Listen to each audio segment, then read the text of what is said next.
Guys અમારા ત્યાં વરસાદ ચાલુ છે અને વરસાદ પડવાથી તમે જોઈ લ્યો પાણી કેટલું ભરાઈ ગયું. આ મફુ કાકો જઈ આ જો ઘર સુધી પાણી આવી ગયું. કાલ રાતનો લગાતાર વરસાદ ચાલુ હ. ખરેખર વરસાદ બંધ થવાનું નામ લેતો નહીં ને આ બાજુ બધા ઘર ડૂબી ગયા.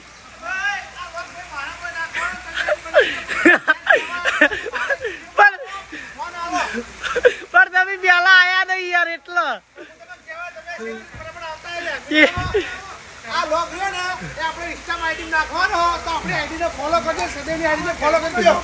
આ જો ઘરમાં પાણી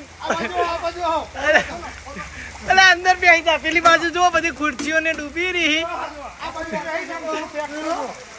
જલ્દી જલ્દી રીલ પૂરું થવાની તૈયારી પેલા જોઈ લ્યો. ઘરમાં પાણી ભરાઈ ગયું, ફૂલ પાણી ભરાણું રાખો અને આ રીલ ભૂલું ભાઈ મોય આવી જા.